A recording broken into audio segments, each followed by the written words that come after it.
I want to begin by saying this. I'm really glad you're here. Not just because you press play on this video, but because there's something in you that said yes to this moment, yes to pausing, yes to reflecting, maybe even yes to healing. And that matters. That takes courage. You see, by the time we reach this season of life, we've gathered so many stories, some we tell with laughter again and again, because they've become part of our identity.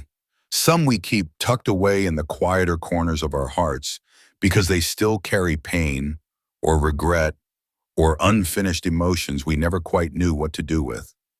Life is long, and living it fully means we don't come out the other side without a few bruises, a few closed chapters, a few what ifs. And the strange thing is, even when we're older, even after so many years have passed, the past still lingers. Maybe not every day, maybe not even loudly, but in certain moments, in a quiet room, in a familiar song, in a dream, we're transported back, sometimes to joy, sometimes to ache, and sometimes to things we thought we had left behind, only to realize they're still here, just softer, buried, waiting. You might be carrying guilt from something you said or didn't say. You might still feel the ache of a relationship that ended too soon or too bitterly.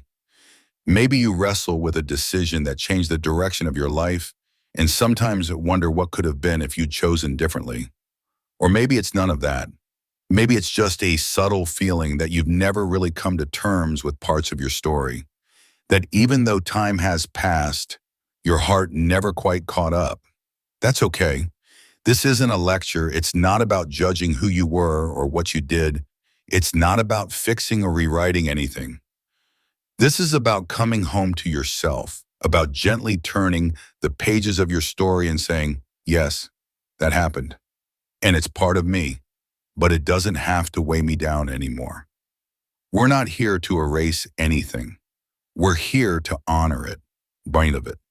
The grief, the sorrow, the confusion, the love. Because peace doesn't come from pretending it all made sense. It comes from accepting that even the messy, painful, uncertain parts have value, that they shaped you, that they made you who you are, and that you can hold them now, not with shame, but with grace. So wherever you are as you listen to this, in your living room, on a walk, resting in bed, I invite you to open your heart. Let's walk through this slowly together. This is not about fixing the past. It's about freeing yourself from its grip. It's about breathing a little easier when you think of the road you have walked. It's about finally giving yourself the gift you've given so many others over the years, compassion. Let's begin. The past is a strange companion. Sometimes it visits us in warm memories that bring smiles and comfort. Other times, it shows up like an old wound, still tender, still raw. One of the hardest truths to accept is this: the past is done. No matter how much we analyze it, regret it, or wish we could reshape it, we cannot change what happened. But what we can change is how we carry it, and that changes everything. There is a version of you back then, maybe younger, maybe less sure, maybe carrying hurt you hadn't yet learned how to name. That version of you did the best they could with what they had at the time. You may not have known better, or maybe you did, but you were too afraid or too overwhelmed to act differently. That doesn't make you bad. That makes you human. Sometimes we get stuck because we look back with the eyes we have now, forgetting that we weren't that person then. With time comes perspective, and with perspective comes the chance to shift the story. Not to change the facts, but to change the meaning we assign to them. We can stop asking, why did I do that? And begin asking, what did I need then that I didn't have? That shift alone begins to open a path to peace. Some memories sting even decades later. A betrayal, a loss, a choice that took life in an entirely different direction. And while time does bring some healing, there are wounds that don't close the way we want them to. They scab over maybe, but the ache never fully leaves. What do we do with those? The ones that still tighten our chest when we remember? The ones that still bring tears when no one's watching? We begin by not running from them. We begin by allowing ourselves to feel the truth without trying to rush through it. It's okay to say, yes, that hurt me. That changed me. That left a mark. And then we get curious. Why is this memory still alive in me? Is it unresolved? Am I still blaming myself? Or am I still waiting for an apology that may never come? What if peace doesn't require answers? What if peace simply asks for presence, for sitting with the wound without shame, without self-judgment, and without rewriting the ending? You are not weak for remembering. You are not broken because it still hurts. You are someone who loved deeply, who risked, who lost. That too is part of your strength. Healing begins the moment we stop trying to forget and start learning how to live with the memory in a new way. It doesn't require a ceremony or a grand gesture. Often it starts with a whisper, a willingness to tell the truth to ourselves, even if it's messy, especially if it's messy. Maybe you write, not for anyone else, but for you. Maybe you start journaling what you've never said out loud, or maybe you write a letter to someone you never got to speak to again, telling them what you wish they had known, or what you now understand about them, about yourself, about what happened.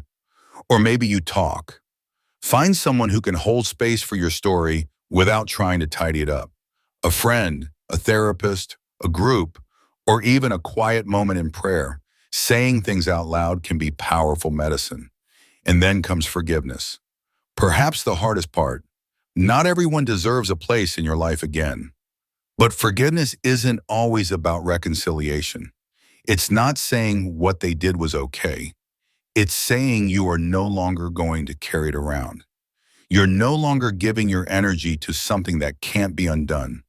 Forgiving yourself might be even harder, but you deserve that grace. You've punished yourself long enough. Healing means giving yourself permission to be whole again, even with scars. When we talk about peace, we have to talk about strength, and not the kind that shouts or shows off. I'm talking about the quiet kind, the kind that kept going when no one was watching, the kind that got out of bed even when your heart was broken, the kind that loved again even after being hurt. That's real strength. Look back not just at what went wrong, but at what you survived.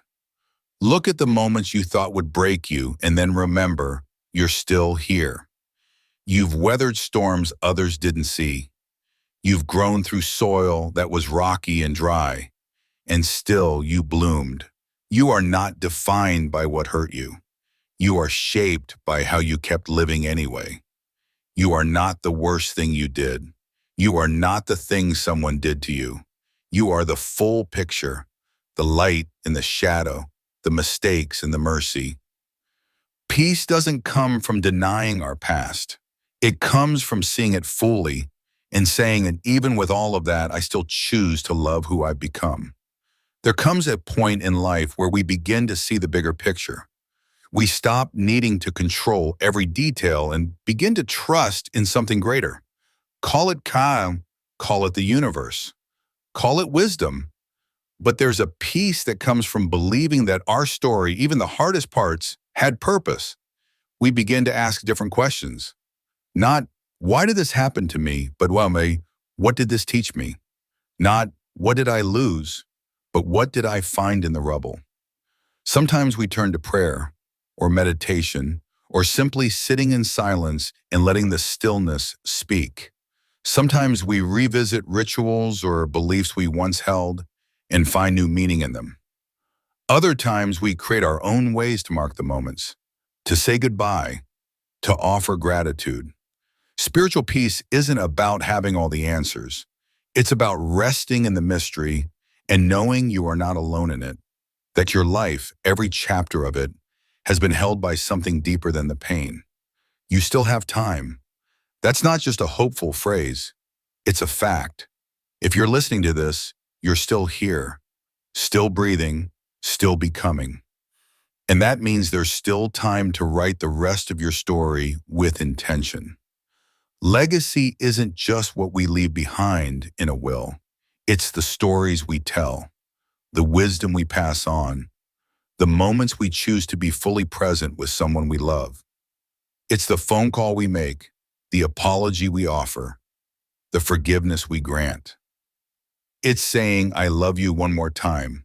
It's saying, I'm proud of you to someone who needs to hear it. You don't need to fix the past to live fully now. You only need to stop letting it control you. Today is its own gift. You can laugh again. You can rest. You can love. You can start over, even now. Peace with the past makes space for presence, for joy, for freedom. So here we are, after all the reflection, after all the memories stirred and truths named, after walking through hurt and healing, sorrow and strength. I want to say this one last time. You are not too late for peace. You are not too old to heal. You are not too broken to be whole. You have lived a life, and you are allowed to make peace with it, not because everything was perfect, but because you deserve the gift of rest. You deserve to sit with your story and feel proud, not of how perfect it was, but of how fully you showed up to it. Take a deep breath, let it out slowly. You're here, you're enough, and your story, with all its pain and beauty, has led you to this moment of truth. Thank you for being here.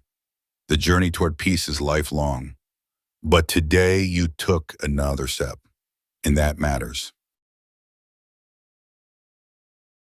If this spoke to you, I'd love for you to be part of this growing community.